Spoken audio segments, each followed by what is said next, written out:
Hola, soy Roberto Tobar Gaitán y para mí es un verdadero placer recibirlos en estos cuentos de la noche. Historias, mitos, leyendas, narraciones, cosas especiales que pasan en este mundo y que de pronto no tienen ninguna explicación. Hoy estamos corticos de tiempo, o el programa va a ser estrechito, pequeñito, porque estamos haciendo el final de La Marcianita, el final de Pilón el Caminante, primeras series de La Marcianita, primera serie de Pilón el Caminante, primera serie de Ezequiel.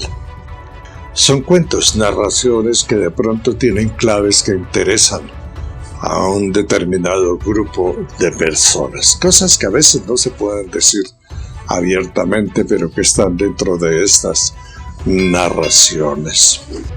Nos han escrito, agradecemos mucho sus contactos, agradecemos mucho sus colaboraciones y las ayudas que nos dan para poder continuar nuestro trabajo y cuando salgamos de esta cuarentena que nos permitan o que podamos salir con seguridad los viejitos, terminar algunas cosas que tenemos pendientes para ustedes. Nos han escrito, nos mandan cuenticos. Nos escribió un amigo que se identifica como pro éxito. Nos mandó 2 historias. La primera de esas historias es bastante rara. El muerto en la nevera, dice pro éxito, me recuerda una breve historia a comienzos de los años 80.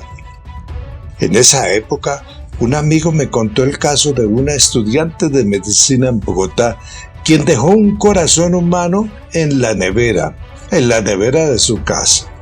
La sorpresa fue que cuando ella quiso devolverlo a la facultad de medicina, el corazón no estaba en la nevera. La muchacha del servicio había preparado un delicioso sudado de corazón, del cual no quedó sino el recuerdo de su sabor. Pero éxito manda esa historia toda rara y extraña. Bueno, hay otro cuento por ahí. Hay una tablita sin nombre. A mí no me gusta nombrarla, pero les voy a contar la historia. No voy a mencionar el nombre, ustedes la identifican, es como así.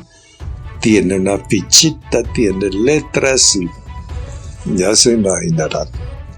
Una tía de una familia le regaló a sus sobrinas, la tía era medio bruja, le regaló a sus sobrinas una tablita de esas sin nombre. Y una tarde después del colegio sus papás estaban trabajando, ellas por molestar se pusieron a jugar con la tablita. Y entonces comenzaron a seguir las instrucciones, ponían los dedos y la cosita se movía sobre las letras. Al final escribieron, tomaban nota, escribieron una frase. ¿Nos dan permiso para entrar? Las niñas, creyendo que la cosa era jugando, chévere, iba a haber algo especial, dijeron que sí. Tronco de problema que se armó. Después no recibieron ningún mensaje más, no pudieron volver a captar nada en la fichita que se movía por la tablita sin nombre. Al día siguiente, a la hora de la comida, cercana a la sala, en el comedor,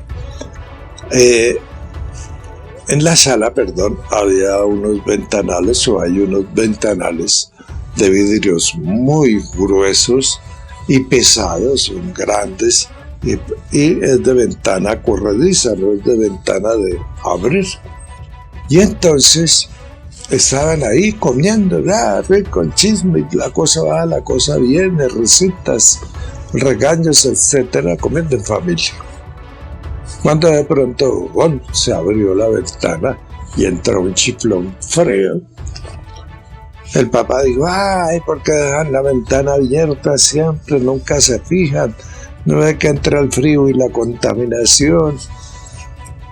Y cerró la ventana pesada. Siguieron comiendo cuando de pronto la puerta ¡pum! Sonó y miraron y la puerta estaba perfectamente el estado de su estado, como está esa de atrás, abierta, eso tan raro. ¿Ustedes han estado jugando con la puerta? No, no señor, no, nadie. Siguieron ahí cuando de pronto un florero grande de cristal de Murano, finísimo, con unas flores que la mamá de las niñas había colocado, o tenía por costumbre colocarlas en su sala, al piso y se quebró el cristal de Murano, las flores se dispararon, el agua invadió la finísima alfombra. ¿Y esto qué es? ¿Qué está pasando? Bueno, pasó la cosa así, comenzó el nerviosismo. Las niñas se fueron a acostar como por ahí a la 1 de la mañana. Una de las niñas se despertó gritando y fue y despertó a los papás. Y cuando ellos se levantaron a ver qué pasaba, la niña trató en la cama y luego comenzó a convulsionar y cayó al piso y siguió convulsionando. En eso llegó la otra hermanita y la otra hermanita venía temblando como posaína. Parecía un resorte la hermanita. La mamá de la niña, que conocía a su hermana, la tía medio bruja, dijo: aquí pasó algo raro. Entonces se acordó que les había regalado a las niñas una tablita de esas sin nombre. Llamó a la tía y la tía al final tuvo que correr con todos los gastos médicos, y como no se podía arreglar la cosa, tuvo ella que recurrir a sus cosas extrañas y feas, y al final el problema pasó. La tía medio brujis nunca volvió a entrar a esa casa y sus sobrinas no querían ni verla. La tablita esa sin nombre la quemaron en la calle. Y esa historia pasó. Hay muchas historias de esa tablita sin nombre. En las noticias a veces se da casos que se presentan por estar jugando con la tablita sin nombre. Bueno, vamos a una historia. Un cuento que nos mandó hace muchísimo tiempo el señor, perdón, yo me inclino acá porque es que nos mandó hace muchísimo tiempo don Fabián Paz. Lo titula El Cabro Negro. El cuento que nos mandó originalmente daba como 43 minutos, imposible de pasar en estos cuentos de la noche. Los resumimos. Para los que escriben y les gusta guardar historias, deben tener en cuenta dos técnicas. Una cosa es escribir para alguien que va a leer la historia en un libro, y otra cosa es escribir para un cuento que alguien va a narrar. Entonces se resumió el cuento. Utilizó unas palabritas que ahora los medios no se pueden utilizar en las redes sociales y vetan los videos y los contenidos que sacan esas palabritas. Ustedes ya entenderán cuáles son y espero que no utilicen esas palabritas dentro del chat o los comentarios de nuestro canal. El Cabro Negro.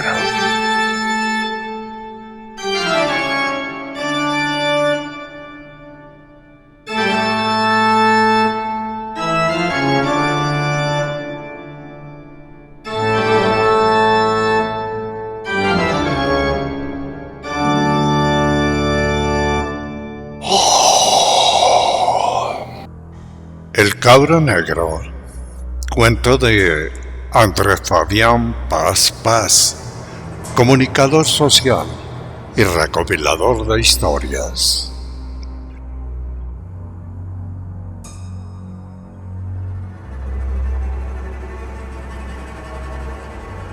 El siguiente relato nos lleva específicamente al departamento del Cauca. Cuentan que en una Semana Santa muy cerca del municipio del Tambo, un grupo de bandidos había tenido éxito en un asalto y habían huido en un bus escalera, de esos semejantes a las chivas de la costa atlántica. Eufóricos por su logro, Los bandidos decidieron festejar su golpe en un caserío olvidado de Dios, de esos que abundan en los caminos del Cauca.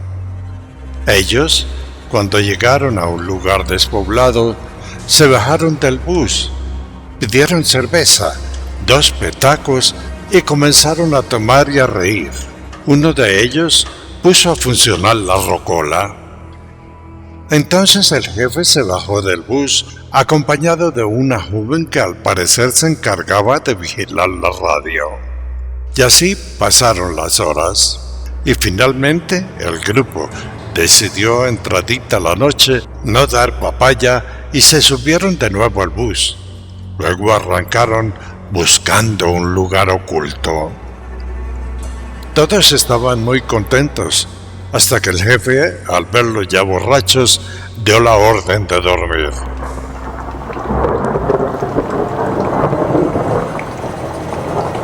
La noche se puso más fría de lo común y un fuerte aguacero acompañado con truenos y centellas retumbaba. Dentro del bus, ellos se arropaban con ruanas y así trataban de conciliar el sueño. Después se escampó y por fin todos se quedaron dormidos.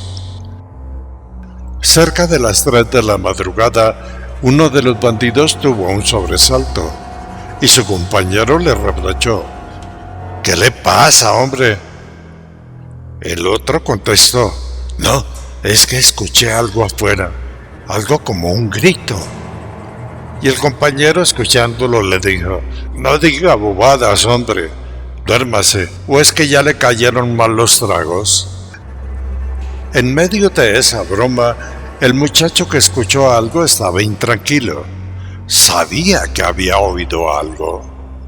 Justo cuando trataba de volver a dormir, sintieron que algo golpeó fuerte cerca de la llanta delantera derecha. Todos los presentes oyeron el golpe, pero nadie dijo nada. Todos quedaron como en pausa.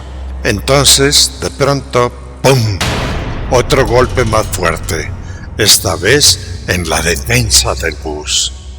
Uno de los muchachos exclamó suavemente: «¿Oyeron?». El jefe, que era sin agüero alguno, no se sobresaltó. Llamó a uno de los muchachos que hacía centinela y le dijo que bajara para investigar, para ver qué era ese golpe que habían sentido. El joven que tenía que bajar estaba muy nervioso. Entonces el jefe le dijo que arrancara, pues que quería que él bajara para mirar. El centinela bajó y alumbró con la linterna. Luego rápidamente subió al bus y con voz entrecortada dijo: «Jefe, no hay nadie, pero venga, mira». El jefe, con curiosidad, rápidamente se puso de pie y les dijo a todos con voz serena: «Ustedes, quietos». Entonces se bajó y vio que en efecto no había nada. Había una tenue neblina. Entonces preguntó: «¿Qué es?». Y el centinela le contestó alumbrando hacia un filo que había en el camino. Un filo donde se notaban entre la neblina unas cruces. «Mire, jefe, mire lo que hay allá. Al parecer es un viejo cementerio». El jefe miró, y entonces los dos se dieron cuenta que había algo más. En medio de las cruces se veía borrosamente entre la niebla la figura de un cabro.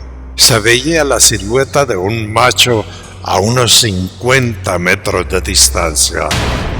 La linterna no alcanzaba a llegar nítida y la neblina no ayudaba mucho. Entonces el jefe preguntó: «¿Eso qué es? ¿Es un ternero?».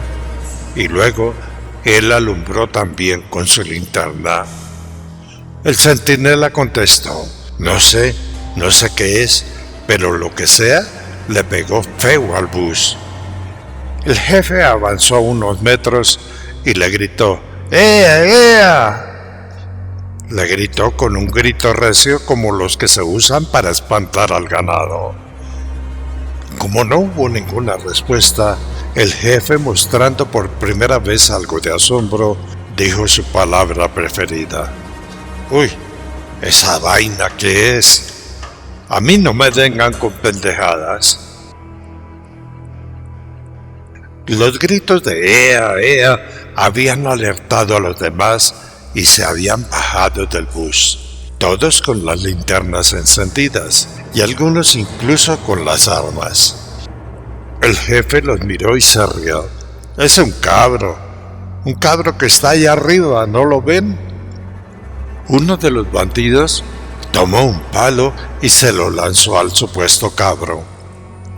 La sombra o lo que sea ni se inmutó.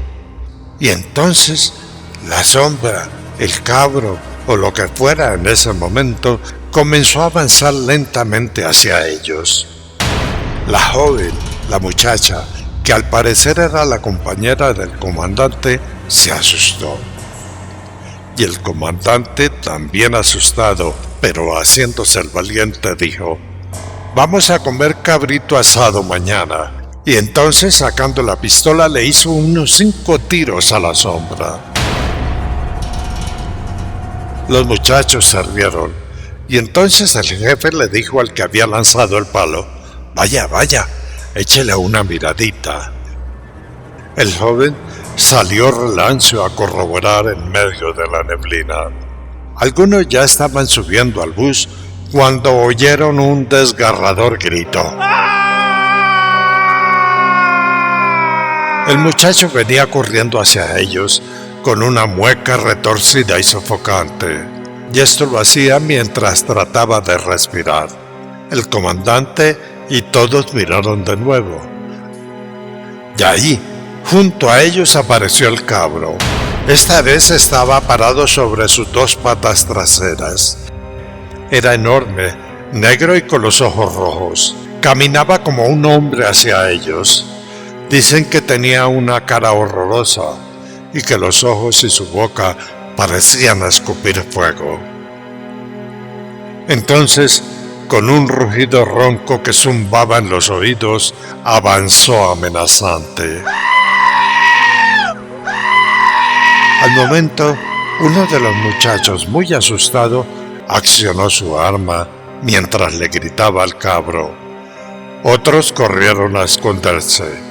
Y cuando ya el cabro estuvo muy cerca, el comandante tomó a la muchacha casi desmayada y huyeron quebrada abajo, gritando del susto y abandonando el bus. Cuentan que aquello fue algo aterrador, algo espantoso. El mismo diablo, el cabro negro de las leyendas del Cauca, había aparecido. Y este es el cuento que me contaron, algo que sucedió en algún lugar olvidado de Dios, en los caminos del Cauca. Cordialmente, Andrés Fabián Paz Paz, comunicador social y recopilador de historias.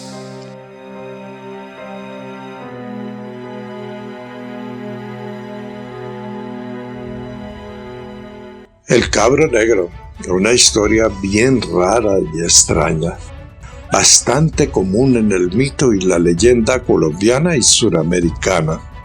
En México hay muchos casos del chivo negro.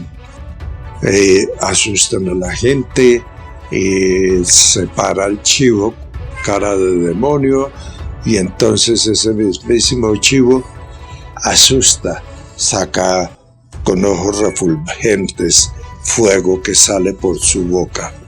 Por aquí está mi chifufú. Súbete. Ven, Michi. Bueno, vamos con otra historia que nos mandó nuestro amigo de Proéxito. Y él dice en su cuento o en su historia lo siguiente. Proéxito. Cuentan que una mujer en pleno aguacero en el municipio de Tavia, en Cundinamarca, en Colombia, se refugió cerca de unos árboles, uno de los cuales fue súbitamente partido por un rayo. Ella se acercó al lugar y cuando escampó, encontró dentro del árbol partido una vasija repleta de oro. Se dice que hoy en día es dueña de más de la mitad del municipio de Tabio. Esa era la señora. Bien extraña esa historia. Bueno, ¿qué nos queda pendiente aquí? Y vamos con el cuento de la Carmelinita. La Carmelinita de Los Ángeles. En el último episodio, la Carmelinita vio una figura de un hombre alto cuando un relámpago alumbró y la vio en la puerta a la entrada de la casa. Continuemos con esta historia de la Carmelinita, ahora flacuchenta.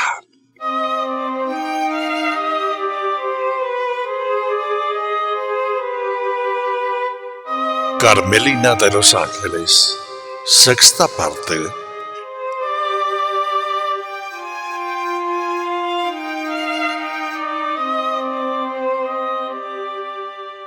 En el episodio anterior quedamos en que había tormenta.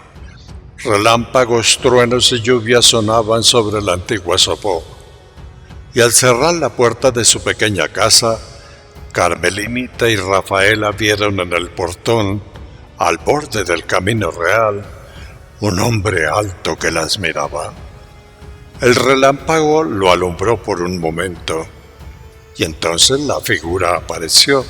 Luego, al oscurecerse la luz, el hombre desapareció, y aunque estuvieron esperando y mirando atentamente con los nuevos relámpagos, no volvieron a ver nada. Entonces, fueron a dormir. Al día siguiente, después de madrugar y del consabido desayuno de las dos mujeres, ellas procedieron a sus labores cotidianas. Entonces notaron que en el portón y dentro de la casa había un bulto grande, algo que estaba colocado dentro de un costal de fique.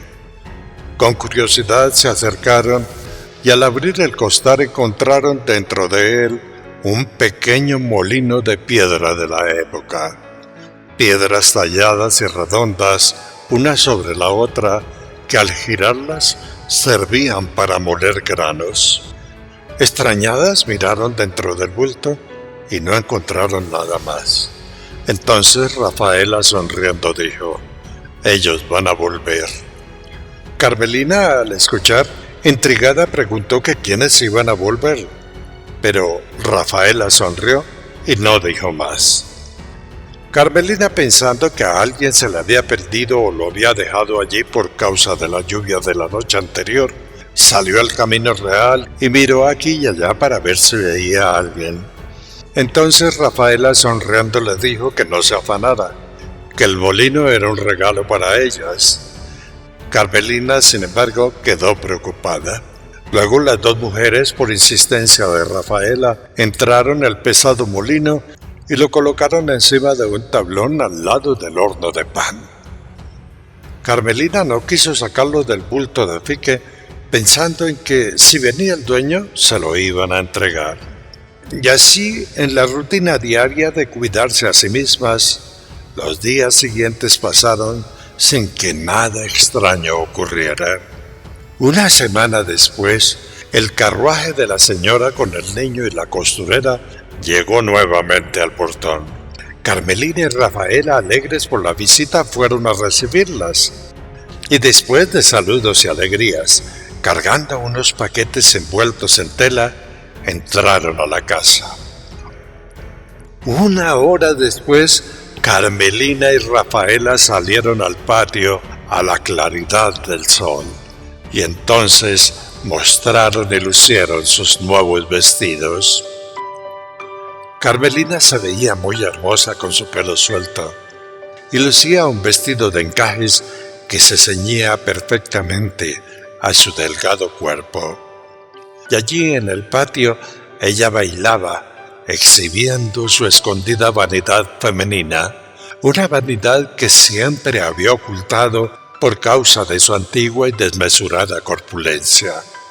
Rafaela, la niña, hacía lo mismo.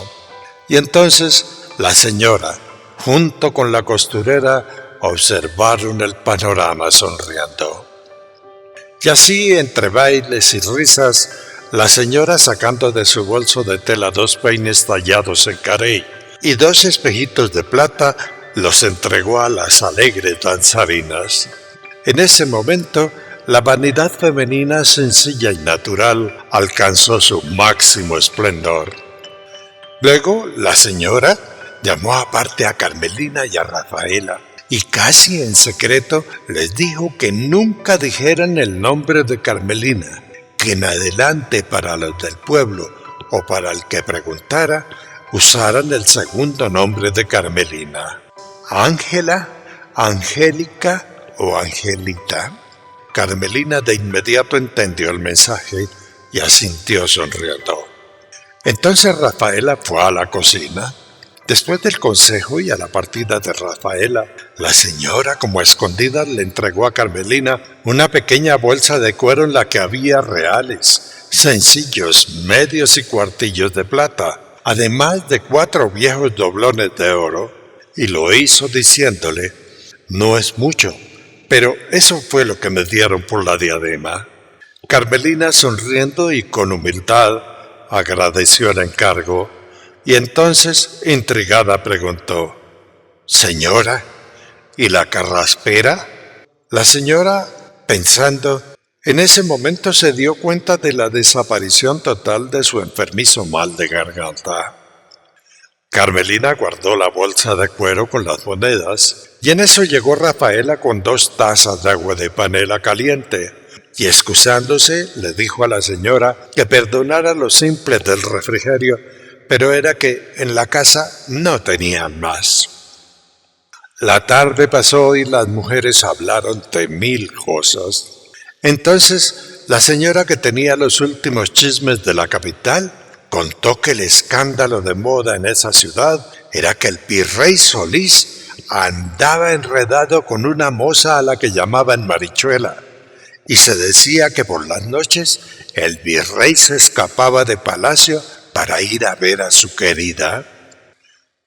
Carmelina, al escuchar, no dijo nada. Agachó la cabeza y a hurtadillas se sonrió para sus adentros, recordando la cara de tonto del virrey cuando ella le daba paraguasos.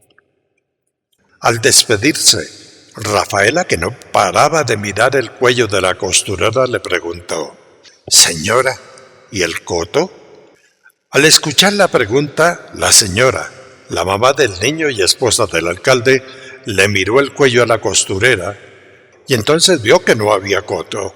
Luego miró a su hijo, que ya estaba sano, y llevándose una mano a la garganta sin carraspera, levantó una ceja y con intriga miró a las presentes. Luego puso cara de sospecha. Sin embargo, no dijo nada. Esa noche, Carmelina le mostró su pequeño tesoro de monedas a Rafaela, y entonces las 2 alegres mujeres, juiciosas y alumbradas por el mechero de aceite, hicieron en un papelito viejo la lista de lo que necesitaban. Lo primero que anotaron fue sal, pan, velas de cebo y miel de abejas. Al día siguiente, arregladas y vestidas con sus nuevos trajes y muy bien peinadas, portando 2 canastos medianos, salieron caminando con rumbo al pueblo. Al llegar a la pequeña plaza central de Sopó, caminando por un precioso camino empedrado que cubría las calles, se encontraron con que era el día de mercado. Las tolderías invadían la placita, y en el suelo, campesinos, en su mayoría indígenas, ofrecían sus productos: queso campesino, miel, cuajadas, arepas rellenas de queso y muchos vegetales. Como si fuera el día más feliz de sus vidas, Carmelina y Rafaela, con la natural precaución femenina, recorrieron los puestos pidiendo rebajas, escatimando el gasto y procurando no excederse en las compras. La gente las miraba extrañada pues no era normal que una dama tan elegante y bella se paseara por las ventas del pueblo. Las señoras de alcurnia, en ese tiempo, siempre mandaban a los sirvientes a hacer el mercado. Sin proponérselo, rápidamente se ganaron el cariño de la gente que trataba con ellas. Era como si la placita se iluminara a su paso. La belleza de Carmelina flacuchenta y la alegría de la niña Rafaela realmente enamoraban. El chisme de las dos mujeres nuevas en el mercado en la pequeña plaza se regó, y entonces la conseja llegó a oídos del señor cura. El sacerdote, con cara de inocencia, haciendo como que saludaba a la gente, desde lejitos observó a las mujeres. Y cuando ya se iba a acercar para presentarse y saludar a Carmelina, llegó la señora esposa del alcalde. Y después de saludos, la señora llevó a las dos mujeres al almacén del pueblo. Allí compraron lo que les faltaba. El cura, al ver que eran muy amigas de la esposa del alcalde, se alejó. Después de compras y con los canastos llenos, la señora, la alcaldesa, las despachó en su carruaje y así regresaron a su casita. En el pueblo, las murmuraciones y chismes rodaban por la calle. Nadie reconoció a la Carmelina Gascón. Con los días y por divulgación de la señora esposa del alcalde, se enteraron que la joven se llamaba Angélica y que venía de la capital en busca de los buenos aires de Sopó, que estaba enfermita y que por eso era tan delgada. De los Gascón, nadie preguntó. Por esos días, Carmelinita de Los Ángeles, que nunca había entrado a los 2 cuartos desocupados de la casita, entró a uno de ellos, y al abrir la puerta de madera para ingresar, un profundo olor a naranja la golpeó con su agradable aroma. El cuarto estaba muy limpio, y en él había 2 camas perfectamente tendidas. Entonces, en tono misterioso, Rafaela le dijo que esos eran los cuartos de los señores, los que la habían llevado a vivir con ella, los que la habían ayudado cuando ella estaba enferma. Los 4 extranjeros, bonitos, altos, de cabello largo y finas vestiduras. Carmelina, recordando, sonrió complacida, y cuando iba a cerrar la puerta de uno de los cuartos, vio sobre una de las camas un gran corte de tela enrollada, y sobre ella una naranja tan fresca que parecía recién cortada. Entonces, con curiosidad se acercó, tomó la naranja y la olió. Rafaela sonrió diciendo: «Eso es un regalo para usted».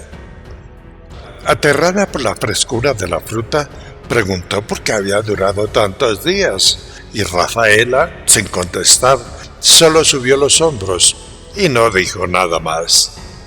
Extrañada, Carmelina puso la naranja a un lado de la cama y luego curioseó la tela.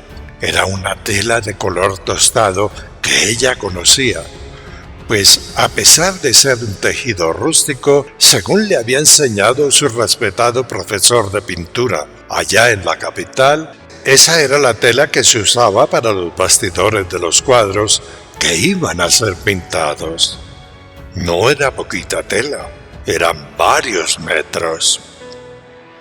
Entonces, Carmelina agarró la fruta y la tela, fue a la salita y las colocó sobre una silla, y allí miró sobre la mesa su caja de pinturas, la abrió y vio entonces que solo tenía un pincel, un lápiz de carboncillo y nada de pinturas. Los frasquitos estaban vacíos. Y lo peor de todo era que no tenía aceite de linaza, que era lo que antiguamente reemplazaba a la trementina. Entonces, pensando que como ya tenía algo de dinero, lo que le faltaba lo iba a mandar a comprar a la capital, y así podría volver a pintar. Al día siguiente, con los quehaceres de la casa, se olvidó de la naranja y de las pinturas. Ese mismo día, en horas de la tarde y como era costumbre, mientras leía en voz alta un pequeño librito para que Rafael escuchara, las dos mujeres percibieron el olor de la naranja y al levantar la cabeza vieron parados frente a ellas 4 extranjeros bonitos, altos, de cabello largo y finas vestiduras.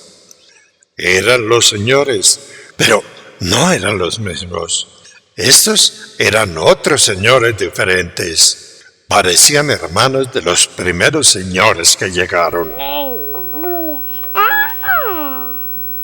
Este cuento continuará. Carmelinita de Los Ángeles, la historia continuará. ¿Quiénes son esos señores altos, bonitos? ¿Quiénes son esos señores altos, bonitos, que llegaron a la casa de la Carmelinita? ¿Quiénes son esos jóvenes que aparecen y que no son los mismos? El chisme o la historia del rey está buenísima. Anda en la capital a escondidas con una mocita joven a la que llaman la Marichuela. ¿Qué pretende el señor cura con tanta espiadera a la Carmelinita flacuchenta y bonita? Historias que continuarán y que tienen que ver con algo que saldrá en próxima emisión, el último capítulo de La Marcianita. Estuvo con ustedes Roberto Tobar Gaitán y a última hora el Michifufu. Muy gentiles, muy amables, gracias por su atención. Está con la cariñosa, tiene pechicha. Muy amables, de verdad. Michifufu, ¿qué pasa? ¿Tiene pechicha? Tiene un laborado con sentimiento. Muchas gracias, de verdad. Muy amables.